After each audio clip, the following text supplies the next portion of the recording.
अभिजित पानसे जे तुमचे उमेदवार आहेत त्यांनी या बाबतीत सातत्यानं कार्यकर्त्यांकडनं नोंदणी करून घेतली होती, कुठेतरी ही तयारी झाली नाही म्हणून या निर्णयापर्यंत पोहोचलाय तुम्ही? नाही, असं अजिबात नाही आहे. निवडणुकीची तयारी मग ती अगोदर आत्ता झालेली लोकसभेची असेल किंवा आत्ता झालेली, ह्याची तयारी पक्ष म्हणून आम्ही खूप आधीपासून करत होतो आणि ती चांगल्या प्रकारे झालेली होती. आणि तो विषय नसतो. ज्या पद्धतीची विनंती त्यांनी केलेली होती त्याला मी तुम्हाला सांगितलं तसं मान दिलेला आहे आणि याचा पक्षासाठी म्हणून जो काय फायदा होणार आहे तुम्हाला नजीकच्या भविष्यकाळामध्ये कळेलच. सर, मनसैनिक नाराज. तुमची तयारी झाली होती मात्र पाठिंबा देण्यात आला. आता देखील कोकण पदवीधरसाठी तुमची तयारी झाली होती, पाठिंबा दिला. विधानसभेसाठी जर ही वेळ आली तर म्हणजे तुमची तयारी झाली. असं आहे की जर तर ह्या गोष्टीला अर्थ नसतो. मी तुम्हाला सांगताना अगोदर हेही सांगितलं की यावेळेला जो पाठिंबा त्यांना आता जी उमेदवारी मागे घेतलेली आहे की उमेदवारी अर्ज भरलेला नाही आहे अशी गोष्ट वारंवार होणार नाही हे सुद्धा त्यांनी स्पष्ट केलेलं आहे. परवा दिवशी देवेंद्रजी नाही सांगितलं असेल आणि आजही निरंजन डावकरांनी अत्यंत स्पष्टपणे सांगितलं की अशी गोष्ट वारंवार होणार नाही. त्यावेळेला त्यांच्या विनंतीला मान देऊन आमचे अभिजित पानसे आज अर्ज भरणार नाही. पण सर, तयारी करणारे मनसैनिक नाराज होण्याची शक्यता आहे. त्यांची नाराजी कशी दूर करणार आता तुम्ही? कारण तयारी मैदानावरती सुरू झाली.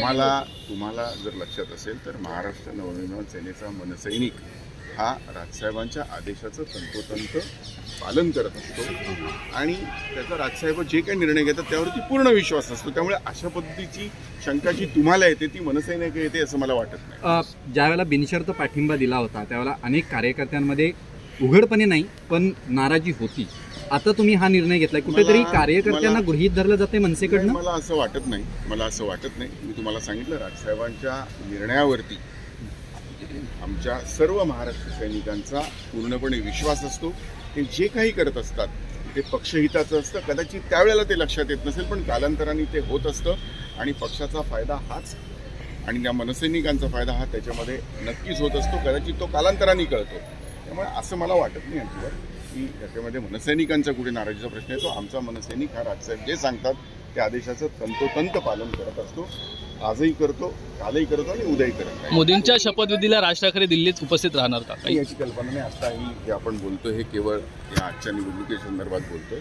त्यामुळे असं काही ते नंतरचं काय ती पुढची गोष्ट आहे. या निवडणुकीमध्ये अर्ज मागे घेतलेला असला तरी पर्यायी आपण व्यवस्था किंवा पर्यायी आणखी काही बोलणी झालेली आहेत का की जिथे त्यांचं पुनर्वसन होऊ शकेल किंवा एकूणच मनसेला तिथे पुढे स्थान मिळू शकेल? बोलतोय ते आले होते, तुमच्याकडनं सुद्धा अर्ज भरला जाणार असं सांगते. नेमकं बैठकीत काय? आपल्या सगळ्यांना कदाचित लक्षात असेल की 2 दिवसापूर्वी म्हणजे 3 तारखेला संध्याकाळी देवेंद्रजींनी राजसाहेबांची याच विषयावरती भेट घेतलेली होती आणि त्या भेटीमध्ये त्यांनी अत्यंत वैयक्तिक विनंती केलेली होती राजसाहेबांना की पदवीधर मतदारसंघाची जी निवडणूक आहे त्यामध्ये निरंजन डावखरे हे उमेदवार आहेत भाजपकडून आणि आमच्याकडून अभिजित पानसे हे निवडणूक लढवणार होते.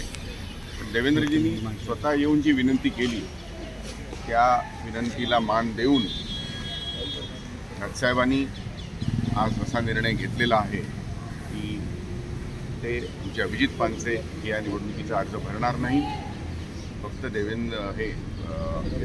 निरंजन डावखरे हेच त्याचे उमेदवार असतील आणि ह्या केवळ त्या दिवशी ते आले होते आणि त्याच्याच नंतर मग त्यांची पुन्हा 1-2दा चर्चा झाली आणि आज सकाळी निरंजन डावखरे आले होते इथे आणि त्यांनी राजसाहेबांचा आशीर्वाद घेतलेला आहे आणि त्या निर्णयावरती आज आता शिक्कामोर्तब झालेलं आहे आणि आमचे अभिजित पानसे निवडणूक लढवणार नाही आणि निरंजन डावखरे हे भाजपतर्फे उमेदवार असतील. पुन्हा समर्थन देणार का या बाबतीत बिनशर्त पाठिंबा कायम असणार आहे का? असं आहे की त्याबद्दल राजसाहेब स्वतः बोलतीलच. पण एक गोष्ट लक्षात आहे की अशा पद्धतीची गोष्ट वारंवार मात्र होणार नाही हे त्यांनी तितकंच सांगितलेलं आहे की देवेंद्रजींनी ज्या पद्धतीने विनंती केली त्याला मान देऊन हे जरी झालं असतं तरी आमचा स्वतंत्र पक्ष आहे आणि विविध निवडणुका येत असतात. त्यामुळे या वेळेला जे काही जो दिलेला आहे की आम्ही उमेदवारी लढवत नाही आहोत हे जरी खरं असलं तरी अशा पद्धतीची गोष्ट वारंवार होणार नाही हेही त्यांनी सांगितलं. सर, सातत्यानं बघायला गेलं तर बिनशर्त पाठिंबा असेल किंवा आज उमेदवारी मागे घेणं असेल हे सातत्यानं मनसेच्या बाबतीत का होतं? या निर्णयापर्यंत काय यावं लागतं मनसेला? असं नाही आहे.